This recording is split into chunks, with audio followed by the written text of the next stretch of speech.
ಕನ್ನಡ ನಾಡು ನುಡಿ.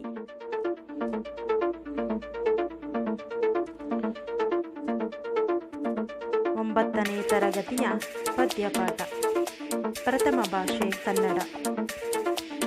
ಕನ್ನಡ ನಾಡು ನುಡಿ. ಶ್ರೀ ವಿಜಯ, ನಯಸೇನ, ನೇಮಿಚಂದ್ರ, ಮಹಾಲಿಂಗರಂಗ. ನಮಸ್ಕಾರ ವಿದ್ಯಾರ್ಥಿಗಳೇ, ನನ್ನ ಇಂದಿನ ತರಗತಿಗೆ ತಮಗೆಲ್ಲ ಆತ್ಮೀಯ ಸ್ವಾಗತ. ಈ ತರಗತಿಯಲ್ಲಿ 9ನೇ ತರಗತಿ ಪ್ರಥಮ ಭಾಷೆಯ 8ನೆಯ ಪದ್ಯಪಾಠವಾದಂತಹ ಕನ್ನಡ ನಾಡು ನುಡಿ ಪದ್ಯಪಾಠವನ್ನು ತಿಳಿದುಕೊಳ್ಳೋಣ. ಪದ್ಯವನ್ನು ಪ್ರಾರಂಭ ಮಾಡುವುದಕ್ಕೆ ಮೊದಲು ನಾನು ನಿಮ್ಮ ಜೊತೆ ಕನ್ನಡಾಭಿಮಾನವನ್ನು ಸೂಚಿಸುವಂತಹ ಒಂದು ಹಾಡಿನೊಂದಿಗೆ ಪ್ರಾರಂಭ ಮಾಡಲಿದ್ದೇನೆ. ಕರುನಾಡು ತಾಯಿ ಸದಾ ಚಿನ್ಮಯಿ, ಕರುನಾಡ ತಾಯಿ ಸದಾ ಚಿನ್ಮಯಿ, ಈ ಪುಣ್ಯ ಭೂಮಿ ನಮ್ಮ ದೇವಾಲಯ, ಪ್ರೇಮಾಲಯ ಈ ದೇವಾಲಯ, ಕರುನಾಡ ತಾಯಿ ಸದಾ ಚಿನ್ಮಯಿ. ಬೀರದೇರರಾಳಿದ ನಾಡು ನಮ್ಮದು, ಶಾಂತಿ ಮಂತ್ರ ಪಾಡಿದ ನಾಡು ನಮ್ಮದು, ವರಸಾಧು ಸಂತರ ನುಡಿ ನಮ್ಮದು, ಕಸ್ತೂರಿ ಕನ್ನಡದ ಸವಿ ನಮ್ಮದು. ಇಂತಹ ಅನೇಕ ಹಾಡುಗಳನ್ನು ನಾವು ಕನ್ನಡ ಸಾಹಿತ್ಯದಲ್ಲಿ ನೋಡಬಹುದು. ಕನ್ನಡ ನಾಡಿನ ಸೊಬಗನ್ನು, ಸೌಂದರ್ಯವನ್ನು ವರ್ಣಿಸುವಂತಹ ಇಂತಹ ಹಾಡುಗಳು ಕನ್ನಡ ನಾಡಿನ ಸೊಬಗನ್ನು ಮತ್ತಷ್ಟು ಹೆಚ್ಚಿಸಿವೆ. ಅಷ್ಟೇ ಅಲ್ಲ, ಕನ್ನಡ ನಾಡು ಪ್ರಾಕೃತಿಕ ಸಂಪನ್ಮೂಲಗಳಿಂದ ತುಂಬಿದಂತಹ ನಾಡು. ಕವಿಗಳು, ಸಂತರು, ಶರಣರು ತುಂಬಿದಂತಹ ನಾಡು ಕರ್ನಾಟಕ.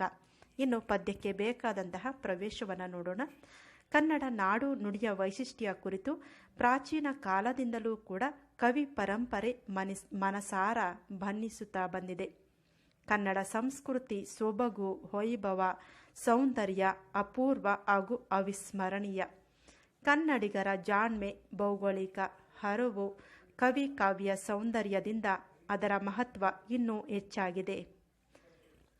ಗಮನಿಸಿ, ಕನ್ನಡ ನಾಡು ಮತ್ತು ಭಾಷೆಯ ಒಂದು ವೈಶಿಷ್ಟ್ಯವನ್ನು ಕುರಿತು ಈಗಷ್ಟೇ ಅಲ್ಲ, ಪ್ರಾಚೀನ ಕಾಲದಿಂದಲೂ ಕೂಡ ಕವಿಗಳು ನಮ್ಮ ಪರಂಪರೆಯನ್ನು ಮನಸ್ಸು ಬಿಚ್ಚಿ ವರ್ಣಿಸಿದ್ದಾರೆ. ಕನ್ನಡ ಸಂಸ್ಕೃತಿ ಸೊಬಗು, ವೈಭವ, ಸೌಂದರ್ಯ ಅಪೂರ್ವವಾದದ್ದು ಹಾಗೂ ಅವಿಸ್ಮರಣೀಯವಾದದ್ದು. ಕನ್ನಡಿಗರ ಜಾಣ್ಮೆ, ಭೌಗೋಳಿಕ ವಿಸ್ತಾರ, ಹರವೊಂದರೆ ವಿಸ್ತಾರ, ಕವಿ ಕಾವ್ಯ ಸೌಂದರ್ಯದಿಂದ ಅದರ ಮಹತ್ವ ಇನ್ನೂ ಕೂಡ ಹೆಚ್ಚಾಗಿದೆ. ಇನ್ನು ಪದ್ಯವನ್ನು ರಚನೆ ಮಾಡಿರುವಂತಹ ಕೃತಿಕಾರರ ಪರಿಚಯವನ್ನು ನೋಡೋಣ. ಶ್ರೀ ವಿಜಯ. ಶ್ರೀ ವಿಜಯನ ಕಾಲ ಕ್ರಿಸ್ತಶಕ ಸುಮಾರು 9ನೇ ಶತಮಾನ. ಶ್ರೀ ವಿಜಯನ ಆಶ್ರಯದಾತ ರಾಷ್ಟ್ರಕೂಟರ ಚಕ್ರವರ್ತಿ ಅಮೋಘ ವರ್ಷ ನೃಪತುಂಗ. ಈತನ ಕೃತಿ ಕವಿರಾಜ ಮಾರ್ಗ ಎಂಬ ಲಕ್ಷಣ ಗ್ರಂಥ. ಇದು ಕನ್ನಡ ಭಾಷೆಯಲ್ಲಿ ಉಪಲಬ್ಧವಾಗಿರುವಂತಹ, ಅಂದರೆ ಸಿಕ್ಕಿರುವಂತಹ ಮೊಟ್ಟ ಮೊದಲ ಕೃತಿಯಾಗಿದೆ. ಇನ್ನು 2ನೆಯ ಕೃತಿಕಾರ ನಯಸೇನ. ನಯಸೇನನ ಕಾಲ ಕ್ರಿಸ್ತಶಕ ಸುಮಾರು 12ನೇ ಶತಮಾನ. ಸ್ಥಳ ಧಾರವಾಡ ಜಿಲ್ಲೆಯ ಮುಳುಗುಂದ. ಈತನ ಪ್ರಮುಖ ಕೃತಿ ಎಂದರೆ ಧರ್ಮಾಮೃತ ಎಂಬ ಚೆಂಪು ಕಾವ್ಯ. ಕನ್ನಡದಲ್ಲಿ ಕಾವ್ಯ ರಚನೆಯ ಸಮಯದಲ್ಲಿ ಸಂಸ್ಕೃತದ ಶಬ್ದಗಳನ್ನು ಸೇರಿಸುವ ಬಗ್ಗೆ ನಯಸೇನನು ವಿರೋಧವನ್ನು ವ್ಯಕ್ತಪಡಿಸಿದ್ದಾನೆ.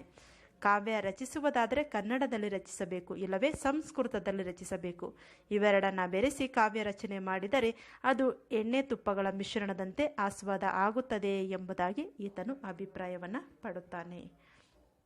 ಇನ್ನು 3ನೆಯ ಕವಿ ಅವರು ಮಹಾಲಿಂಗರಂಗ. ಮಹಾಲಿಂಗರಂಗನ ಕಾಲ ಕ್ರಿಸ್ತಶಕ ಸುಮಾರು 17ನೇ ಶತಮಾನ. ಇವನ ನಿಜನಾಮ ಶ್ರೀರಂಗ. ತನ್ನ ಹೆಸರಿನೊಂದಿಗೆ ತಂದೆಯ ಹೆಸರನ್ನು ಸೇರಿಸಿ ಮಹಾಲಿಂಗರಂಗ ಎಂದು ಕರೆದುಕೊಂಡಿದ್ದಾನೆ.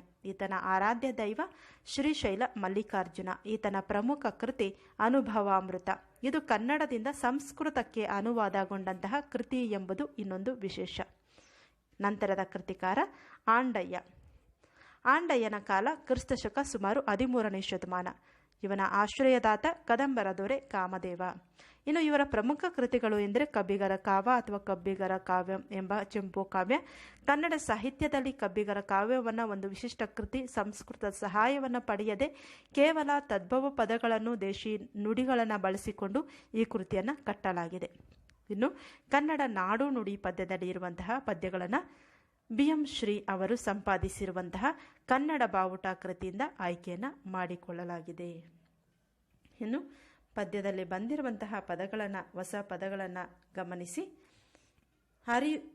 ಹರಿದು ಅಂದರೆ ತಿಳಿದು. ನಾವು ಪದ್ಯವನ್ನು ಓದುವುದರ ಮೂಲಕ ಪದ್ಯದ ಪದಗಳನ್ನು ತಿಳಿದುಕೊಳ್ಳೋಣ. ಇಲ್ಲಿ ಚದುರ ತದ್ಭವ ಪದ ಚತುರ ಜಾಣ ಎಂಬ ಅರ್ಥ. ಪರಿಣಿತ ಅಂದರೆ ತಜ್ಞ. ಘೃತ ಅಂದರೆ ತುಪ್ಪ. ಬೆರೆಸು ಅಂದರೆ ಕೂಡಿಸು. ಅಗ್ಗಳ ಅಂದರೆ ಶ್ರೇಷ್ಠ. ಕಡಲು ಅಂದರೆ ಸಮುದ್ರ. ಮುಗಿಲು ಅಂದರೆ ಆಕಾಶ. ಹರ ಅಂದರೆ ಶಿವ. ಉಷ್ಣ ಅಂದರೆ ಶಾಖ. ಬಲಿತ ಅಂದರೆ ಸುಂದರ ಸರಳ. ಇನ್ನು ಅರಯ ಅಂದರೆ ಪಾಲನೆ. ಪದ ಅಂದರೆ ಕ್ರಮ ರೀತಿ. ಮತಿಗಳು ಅಂದರೆ ಪ್ರತಿಭಾವಂತರು. ತೈಲ ಎಂದರೆ ಎಣ್ಣೆ. ಸಕ್ಕದ ಅಂದರೆ ಸಂಸ್ಕೃತ. ಇದನ್ನೇ ತತ್ಸಮ ತದ್ಭವ ಪದಗಳಲ್ಲಿ ಸಕ್ಕದ. ಆಮೇಲೆ ಕಟ್ಟುಗೆ ಅಂದರೆ ಸೇತುವೆ. ನರ ಅಂದರೆ ಅರ್ಜುನ. ವಾಮನ ಅಂದರೆ ಕುಬ್ಜ, ವಿಷ್ಣುವಿನ ಅವತಾರಗಳಲ್ಲಿ ಒಂದು. ಮೋಕ್ಷ ಎಂದರೆ ಮುಕ್ತಿ. ಇದು ಪದಗಳ ಅರ್ಥ. ಇನ್ನು ಪದ್ಯವನ್ನು ಓದುವುದರ ಮೂಲಕ ಪದ್ಯದ ಸಾರಾಂಶವನ್ನು ಕೂಡ ತಿಳಿದುಕೊಳ್ಳೋಣ. ಪದ್ಯದ ಮೊದಲನೆಯ ಸಾಲುಗಳನ್ನು ಶ್ರೀ ವಿಜಯ ಕವಿ ಬರೆದಿರುವಂತಹ ಸಾಲುಗಳನ್ನು ಗಮನಿಸಿ. ಪದ ನರೆದು ನುಡಿಯಲಂ ನುಡಿ ಅದನರೆದು ಆರಯಳು ಮಾರ್ಪರ ನಾಡವರ್ಗಳ್ ಚದುರರ್ ನಿಜದಿಂ ಕುರಿತೋದಯಂ ಕಾವ್ಯ ಪ್ರಯೋಗ ಪರಿಣಿತ ಮತಿಗಳ್. ಪದ್ಯವನ್ನು ನಾವು ಮತ್ತೊಮ್ಮೆ ನೋಡೋಣ. ಪದನರಿದು ನುಡಿಯಲಂ ನುಡಿ ಅದನರಿದು ದಾರಯಲು ಮಾರ್ಪರ ನಾಡವರ್ಗಳ್ ಚದುರರ್ ನಿಜದಿಂ ಕುರಿತೋದಯಂ ಕಾವ್ಯ ಪ್ರಯೋಗ ಪರಿಣಿತ ಮತಿಗಳ್. ಶ್ರೀ ವಿಜಯನು ರಚನೆ ಮಾಡಿರುವಂತಹ ಪದ್ಯ ಇದಾಗಿದೆ. ಈ ಪದ್ಯವನ್ನು ನಾವು ವಿಭಾಗ ಮಾಡಿದಾಗ ಪದನರಿದು ಎಂದರೆ ಪದವನ್ನು ಅರಿತು. ನುಡಿಯಲಂ ಎಂದರೆ ನುಡಿಯಲು. ನುಡಿದಿದನ್ ಅಂದರೆ ನುಡಿದಿದ್ದನ್ನು. ಅರಿದು ಎಂದರೆ ತಿಳಿದು. ಅರಿಯಲು ಪಾಲಿಸಲು. ಆರ್ಪರ ಅಂದರೆ ಸಾಮರ್ಥ್ಯವುಳ್ಳಂತಹವರು.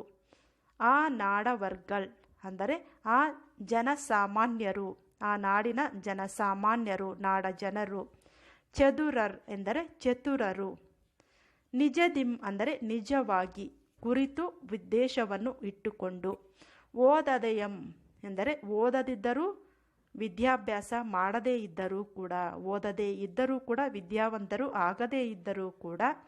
ಕಾವ್ಯ ಅಂದರೆ ಕವಿತೆ. ಪ್ರಯೋಗ ಎಂದರೆ ಸೃಷ್ಟಿಸುವ ಅಥವಾ ರಚಿಸುವ ಪರಿಣಿತಿಯನ್ನು ಹೊಂದಿರುವ. ಮತಿಗಳಂದರೆ ಬುದ್ಧಿಯನ್ನು ಉಳ್ಳಂತಹವರಾಗಿದ್ದಾರೆ ಕನ್ನಡ ನಾಡಿನ ಜನ. ಒಟ್ಟಾರೆ ಸಾರಾಂಶ ಹೇಳುವುದಾದರೆ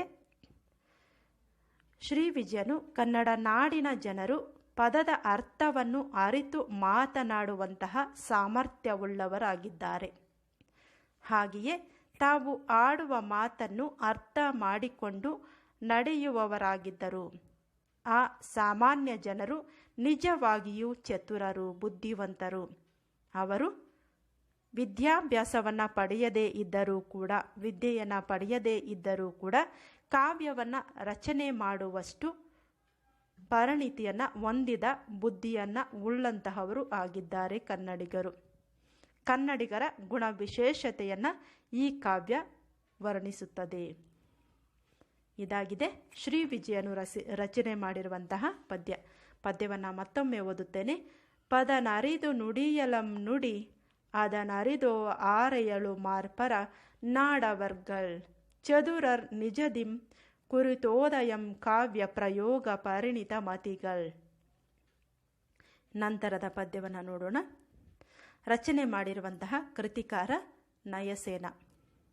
ಪದ್ಯವನ್ನು ಓದುತ್ತೇನೆ. ಸಕ್ಕದಮಂ ಪೇಳ್ವಡೆ ನೆರೆ ಸಕ್ಕದಮಂ ಪೇಳ್ಗೆ ಶುದ್ಧ ಕನ್ನಡದಳ್ ತಂದಿಕ್ಕುವುದೇ ಸಕ್ಕದಮಂ ತಕ್ಕುದೇ ಬೆರೆಸಲ್ಕೆ ಘೃತಮಂ ತೈಲಮಂ ಮತ್ತೊಮ್ಮೆ ಸಕ್ಕದಮಂ ಪೇಳ್ಬಡೆ ನೆರೆ ಸಕ್ಕದಮಂ ಪೇಳ್ಗೆ ಶುದ್ಧ ಕನ್ನಡದೊಳ್ ತಂದಿಕ್ಕುವಿದೆ ಸಕ್ಕದಮಂ ತಕ್ಕುದೆ ಬೆರೆಸಳ್ಕೆ ಘೃತಮಂ ತೈಲಮಮಂ. ನಯಸೇನ ರಚನೆ ಮಾಡಿರುವಂತಹ ಪದ್ಯದ ಒಂದು ಪದದ ವಿಭಾಗವನ್ನು ನೋಡೋಣ. ಸಕ್ಕದಮಂ ಅಂದರೆ ಸಂಸ್ಕೃತವನ್ನು, ಪೇಳ್ವಡೆ ಎಂದರೆ ಹೇಳುವುದಾದರೆ, ನೆರೆ ಅಂದರೆ ಪೂರ್ಣ, ಸಕ್ಕದಮಂ ಅಂದರೆ ಸಂಸ್ಕೃತವನ್ನು, ಪೇಳ್ಗೆ ಹೇಳಿ, ಶುದ್ಧ ಅಂದರೆ ಶುದ್ಧ, ಕನ್ನಡದೊಳ್ ಅಂದರೆ ಕನ್ನಡದಲ್ಲಿ, ತಂದು ಇಕ್ಕುವುದೇ ಹಾಕುವುದೇ, ಸಕ್ಕದಮಂ ಅಂದರೆ ಮತ್ತೆ ಸಂಸ್ಕೃತವನ್ನು, ಆ ಪದದ ಅರ್ಥ ಸಕ್ಕದಮಂ ಅಂದರೆ ಸಂಸ್ಕೃತವನ್ನು, ತಕ್ಕುದೇ ಸರಿಯೇ ಉಚಿತವೇ, ಬೆರೆಸಲ್ಕೆ ಅಂದರೆ ಬೆರೆಸಲು, ಘೃತಮಂ ಅಂದರೆ ತುಪ್ಪವನ್ನು, ತೈಲಮಂ ಎಣ್ಣೆಯನ್ನು ಬೆರೆಸಿದ ಹಾಗೆ. ಸಾರಾಂಶ ಎಂದರೆ ನಯಸೇನನು ಕವಿಗಳು ಕನ್ನಡದಲ್ಲಿ ಕಾವ್ಯವನ್ನು ರಚಿಸುವಾಗ ಕನ್ನಡದೊಂದಿಗೆ ಸಂಸ್ಕೃತ ಶಬ್ದಗಳನ್ನು ಹೆಚ್ಚಾಗಿ ಬಳಸುತ್ತಿದ್ದದ್ದನ್ನು ನೋಡಿ ಅದನ್ನು ಆಪೇಕ್ಷಿಸುತ್ತಾನೆ, ವಿರೋಧಿಸುತ್ತಾನೆ. ಅವನು ಕಾವ್ಯ ರಚಿಸುವುದಾದರೆ ಶುದ್ಧ ಕನ್ನಡದಲ್ಲಿ ರಚಿಸಬೇಕು, ಇಲ್ಲವೇ ಪೂರ್ಣವಾಗಿ ಸಂಸ್ಕೃತದಲ್ಲಿ ರಚಿಸಬೇಕು. ಶುದ್ಧವಾದ ಕನ್ನಡದಲ್ಲಿ ಸಂಸ್ಕೃತವನ್ನು ತಂದು ಬೆರೆಸಬಾರದು. ಹಾಗೆ ಬೆರೆಸುವುದು ಸರಿಯೇ ಎನ್ನುತ್ತಾನೆ. ಇವೆರಡನ್ನು ಬೆರೆಸಿ ಕಾವ್ಯ ರಚನೆ ಮಾಡಿದರೆ ಅದು ಎಂತಹ ಕಾವ್ಯ ಆಗುತ್ತದೆ ಎಂದರೆ ಎಣ್ಣೆ ತುಪ್ಪಗಳ ಆಸ್ವಾದ ಮಿಶ್ರಣವಾದಂತೆ. ನಾವು ಎಣ್ಣೆ ಮತ್ತು ತುಪ್ಪಗಳನ್ನು ಮಿಶ್ರಣ ಮಾಡಿದಾಗ ಅದರ ರುಚಿ, ಅದರ ಸ್ವಾರಸ್ಯ ತಪ್ಪು ಹೋಗುತ್ತದೆ ಎಂದು ತನ್ನ ಅಭಿಪ್ರಾಯವನ್ನು ವ್ಯಕ್ತಪಡಿಸಿದ್ದಾನೆ. ಇಲ್ಲಿ ನಯಸೇನನ ಪದ್ಯವನ್ನು ಮತ್ತೊಮ್ಮೆ ಓದುತ್ತೇನೆ. ಸಕ್ಕದಮಂ ಪೇಳ್ಬಡೆ ನೆರೆ ಸಕ್ಕದಮಂ ಪೇಳ್ಗೆ ಶುದ್ಧ ಕನ್ನಡದೊಳ್ ತಂದಿಕ್ಕುವುದೇ ಸಕ್ಕದಮಂ ತಕ್ಕುದೇ ಬೆರೆಸಲ್ಕೆ ಘೃತಮಂ ತೈಲಮಂ. ನಂತರದ ಪದ್ಯವನ್ನು ನೇಮಿಚಂದ್ರ ರಚನೆ ಮಾಡಿರುವಂತಹ ಮತ್ತೊಂದು ಪದ್ಯವನ್ನು ನಾವಿಲ್ಲಿ ನೋಡ್ತಾ ಇದ್ದೀವಿ. ಪದ್ಯದ ಸಾಲುಗಳು ಇಂತಿವೆ. ಕಟ್ಟುಗೆ ಕಟ್ಟದಿರ್ಕೆ ಕಡಲಂ ಕಪಿ ಸಂತತಿ ವಾಮನ ಕ್ರಮಮಂ ಮುಟ್ಟುಗೆ ಮುಟ್ಟದಿರ್ಕೆ ಮುಗಿಲಂ ಹರನಂ ನರನೊತ್ತಿ ಗಂಟಲಂ ಮೆಟ್ಟುಗೆ ಮೆಟ್ಟದಿರ್ಕೆ ಕವಿಗಳ್ ಕೃತಿ ಬಂದದೊಳೊಳ್ತೆ ಕಟ್ಟಿದರ್ ಮುಟ್ಟಿದರೊತ್ತಿ ಮುಟ್ಟಿದರ ದೇನಳ ಒಗ್ಗಳ ಮೋ ಕವೀಂದ್ರರ. ಮತ್ತೊಮ್ಮೆ ಸಾಲುಗಳನ್ನು ಓದುತ್ತೇನೆ, ಗಮನಿಸಿ. ಕಟ್ಟುವೆ ಕಟ್ಟದಿರ್ಕೆ ಕಡಲಂ ಕಪಿ ಸಂತತಿ ವಾಮನ ಕ್ರಮಮಂ ಮುಟ್ಟುಗೆ ಮುಟ್ಟದಿರ್ಕೆ ಮುಗಿಲಂ ಹರನಂ ನರನೊತ್ತಿ ಗಂಟಲಂ ಮೆಟ್ಟುಗೆ ಮೆಟ್ಟದಿರ್ಕೆ ಕವಿಗಳ್ ಕೃತಿ ಬಂದದೊಳಲ್ತೆ ಕಟ್ಟಿದರ್ ಮುಟ್ಟಿದರೊತ್ತಿ ಮೆಟ್ಟಿದರೇನು ನಳ ಒಗ್ಗಳಮೋ ಕವೀಂದ್ರರ. ಪದದ ವಿಭಾಗ.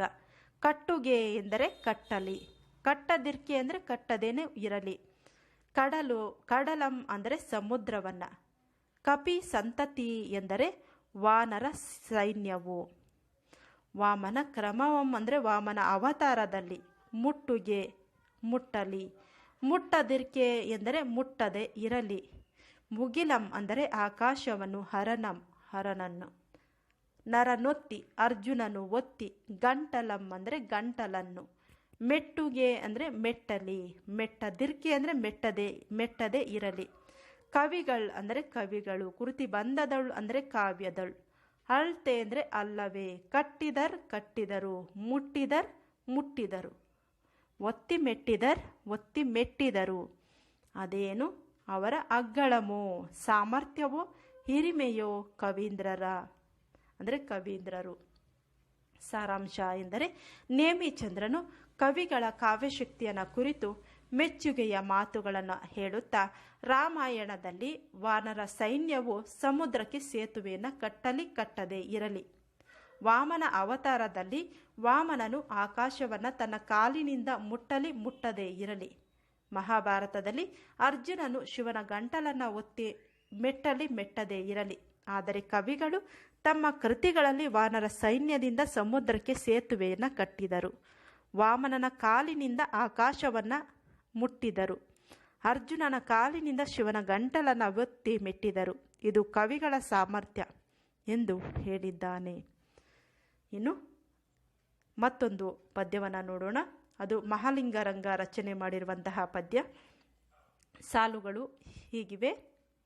ಸುಳಿದ ಬಾಳೆಯ ಹಣ್ಣಿನಂದದಿ, ಕಳಿದ ಸಿಗುರಿನ ಕಬ್ಬಿನಂದದಿ, ಅಳಿದ ಉಷ್ಣದ ಹಾಲಿನಂದದಿ ಸುಲಭವಾಗಿರ್ಪ. ಲಲಿತವಹ ಕನ್ನಡದ ನುಡಿಯಲಿ ತಿಳಿದು ತನ್ನೊಳು ತನ್ನ ಮೋಕ್ಷವ ಗಳಿಸಿಕೊಂಡರೆ ಸಾಲದೆ ಸಂಸ್ಕೃತದಲ್ಲಿ ಇನ್ನೇನು. ಮತ್ತೊಮ್ಮೆ ಸಾಲುಗಳು. ಸುಳಿದ ಬಾಳೆಯ ಹಣ್ಣಿನಂದದಿ, ಕಳಿದ ಸಿಗುರಿನ ಕಬ್ಬಿನಂದದಿ, ಅಳಿದ ಉಷ್ಣದ ಹಾಲಿನಂದದಿ ಸುಲಭವಾಗಿರ್ಪ. ಲಲಿತವಹ ಕನ್ನಡದ ನುಡಿಯಲ್ಲಿ ತಿಳಿದು ತನ್ನೊಳು ತನ್ನ ಮೋಕ್ಷವ ಗಳಿಸಿಕೊಂಡರೆ ಸಾಲದೆ ಸಂಸ್ಕೃತದಲ್ಲಿ ಇನ್ನೇನು. ಪದವಿಭಾಗ ನೋಡೋದಾದರೆ, ಸುಳಿದ ಬಾಳೆಯ ಹಣ್ಣಿನಂದದಿ, ಸುಳಿದಂತಹ ಬಾಳೆಯ ಹಣ್ಣಿನಂತೆ, ಕಳಿದ ಸಿಗುರಿನ ಕಬ್ಬಿನಂದದಿ, ಸಿಗುರು ತೆಗೆದ ಕಬ್ಬಿನಂತೆ, ಅಳಿದ ಉಷ್ಣದ ಹಾಲಿನಂದದಿ, ಶಾಖಾಹಾರಿದ ಹಾಲಿನಂತೆ, ಸುಲಭವಾಗಿ ಇರ್ಪ ಅಂದರೆ ಇರುವ, ಲಲಿತವಹ ಲಲಿತವಾದ ಕನ್ನಡದ ನುಡಿಯಲ್ಲಿ ಕನ್ನಡ ಭಾಷೆಯಲ್ಲಿ ತಿಳಿದು ಅರ್ಥ ಮಾಡಿಕೊಂಡು ತನ್ನೊಳು ಅಂದರೆ ತನ್ನಲ್ಲಿ ಮೋಕ್ಷವನ್ನು ಗಳಿಸಿಕೊಂಡರೆ ಸಾಲದೆ ಅಥವಾ ಸಾಲುವುದಿಲ್ಲವೇ ಸಂಸ್ಕೃತದಲ್ಲಿ ಇನ್ನೇನಿದೆ ಅಂತಹದು ಎನ್ನುತ್ತಾನೆ.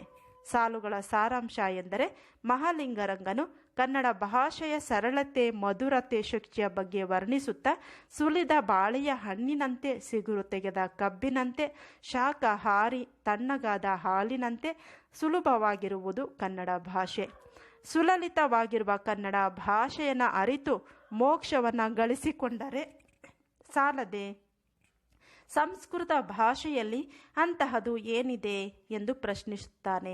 ಮುಕ್ತಿ ಪಡೆಯಲು ಕನ್ನಡದಲ್ಲೇ ದೇವರನ್ನು ಸ್ತುತಿಸಿ ಮುಕ್ತಿ ಪಡೆಯಬಹುದಲ್ಲವೇ? ಅದಕ್ಕೆ ಸಂಸ್ಕೃತದಲ್ಲೇ ಶ್ಲೋಕ ಹೇಳಬೇಕು ಎಂದು ಏನೂ ಇಲ್ಲ. ಸಂಸ್ಕೃತ ಭಾಷೆಯಷ್ಟೇ ಶಕ್ತಿ ಕನ್ನಡ ಭಾಷೆಗೂ ಕೂಡ ಇದೆ ಎಂದು ಕವಿ ಇಲ್ಲಿ ಅಭಿಪ್ರಾಯವನ್ನು ಪಡುತ್ತಾನೆ ಮಹಾಲಿಂಗರಂಗ. ಮುಂದಿನ ಪದ್ಯದ ಸಾಲುಗಳನ್ನು ಬರೆದಿರುವಂತಹ ಕವಿ ಆಂಡಯ್ಯ. ಆಂಡಯ್ಯನ ಸಾಲುಗಳು ಹೀಗಿವೆ. ಮಲ್ಲಿಗೆಯಲ್ಲದೆ ಸಂಪಗೆಯಲ್ಲದೆ ದಾಳಿಂಬ ಮಲ್ಲದೊಪ್ಪುವ ಚೆಂದಂ, ಗಲ್ಲದೆ ಮಾವಲ್ಲದೆ ಕೋಂಗಲ್ಲದೆ ಗಿಡ ಮರಗಳೆಂಬವಿಲ್ಲ ನಾಡೊಳ್. ಮತ್ತೊಮ್ಮೆ, ಮಲ್ಲಿಗೆಯಲ್ಲದ ಸಂಪಗೆಯಲ್ಲದೆ ದಾಳಿಂಬೆ ಮಲ್ಲದೊಪ್ಪುವ ಚೆಂದಂ, ಗಲ್ಲದ ಮಾವಲ್ಲದೆ ಕೌಂಗಲ್ಲದೆ ಗಿಡ ಮರಗಳೆಂಬವಿಲ್ಲ ನಾಡೊಳ್. ಪದವಿಭಾಗ. ಮಲ್ಲಿಗೆ ಅಲ್ಲದೆ ಸಂಪಗೆ ಅಲ್ಲದೆ ದಾಳಿಂಬೆ ಅಲ್ಲದೆ ಒಪ್ಪುವ ಅಂದರೆ ಸುಂದರವಾದ, ಚೆಂದಂಗಿ ಅಂದರೆ ಕೆಂದಂಗಿ ಕೆಂಪಾದ ತೆಂಗು ಅಲ್ಲದೆ, ಮಾವು ಅಲ್ಲದೆ, ಕೌಂಗು ಅಂದರೆ ಅಡಿಕೆ ಅಲ್ಲದೆ, ಗಿಡ ಮರಗಳು ಎಂಬುವು ಇಲ್ಲಿ ಆ ನಾಡಿನಲ್ಲಿ. ಸಾಲುಗಳ ಅರ್ಥ ಅಂದರೆ, ಆಂಡಯ್ಯ ಕನ್ನಡ ನಾಡಿನ ಸಸ್ಯ ಸಂಪತ್ತನ್ನು ಕುರಿತು ಇಲ್ಲಿ ವರ್ಣನೆ ಮಾಡ್ತಾನೆ. ಕನ್ನಡ ನಾಡಿನಲ್ಲಿ ಮಲ್ಲಿಗೆ ಅಲ್ಲದೆ, ಸಂಪಿಗೆ ಅಲ್ಲದೆ, ಕೆಂಪಾದ ತೆಂಗು ಅಲ್ಲದೆ, ಮಾವು ಅಲ್ಲದೆ, ಅಡಿಕೆ ಅಲ್ಲದೆ, ಗಿಡ ಮರಗಳೇ ಇಲ್ಲ ಎಂದು ವರ್ಣಿಸುತ್ತಾನೆ. ಕನ್ನಡ ನಾಡಿನಲ್ಲಿ ಉತ್ತಮ ಫಲ ನೀಡುವಂತಹ ಸಸ್ಯಗಳು ಸಮೃದ್ಧವಾಗಿವೆ ಎಂಬುದು ಆಂಡಯ್ಯನಿಗೆ ಕನ್ನಡ ನಾಡಿನ ಬಗ್ಗೆ ಇದ್ದ ಅಭಿಮಾನ.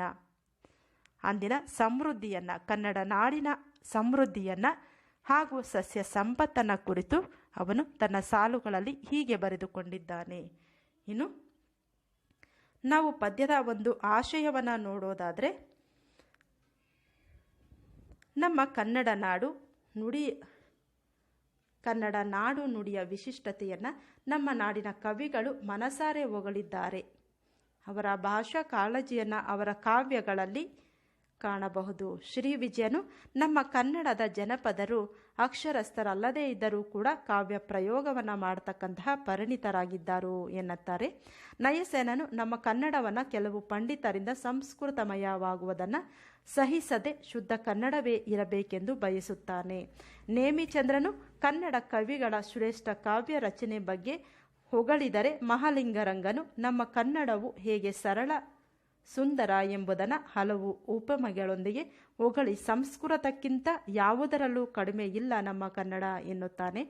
ಆಂಡಯ್ಯನು ಕನ್ನಡ ನಾಡಿನ ಪ್ರಕೃತಿಯ ರಮ್ಯತೆಯನ್ನು ಮೆಚ್ಚಿ ವರ್ಣಿಸುತ್ತಾನೆ. ಹೀಗೆ ಕನ್ನಡ ನಾಡಿನ ಪ್ರಕೃತಿ, ಸಂಸ್ಕೃತಿ ಹಾಗೂ ಭಾಷಾ ಹಿರಿಮೆಗಳನ್ನು ವಿವಿಧ ಕವಿಗಳು ವರ್ಣಿಸಿರುವುದನ್ನು ನಾವು ಈ ಒಂದು ಪದ್ಯದ ಮೂಲಕ ಪ್ರಸ್ತುತ ಪದ್ಯದಲ್ಲಿ ತಿಳಿದುಕೊಳ್ಳಬಹುದು. ಇದಾಗಿದೆ 9ನೇ ತರಗತಿ ಪ್ರಥಮ ಭಾಷೆಯ ಪಠ್ಯಪುಸ್ತಕದ 8ನೆಯ ಪದ್ಯಪಾಠ ಕನ್ನಡ ನಾಡು ನುಡಿ. ವಿಡಿಯೋ ಇಷ್ಟವಾದರೆ ತಪ್ಪದೇ ಲೈಕ್ ಮಾಡಿ, ನಿಮ್ಮ ಗೆಳೆಯರ ಜೊತೆ ಶೇರ್ ಮಾಡಿ ಹಾಗೂ ಚಾನಲನ್ನು ಸಬ್ಸ್ಕ್ರೈಬ್ ಮಾಡಿಕೊಳ್ಳಿ. ಮತ್ತಷ್ಟು ವಿಡಿಯೋಗಳಿಗಾಗಿ ಧನ್ಯವಾದಗಳು.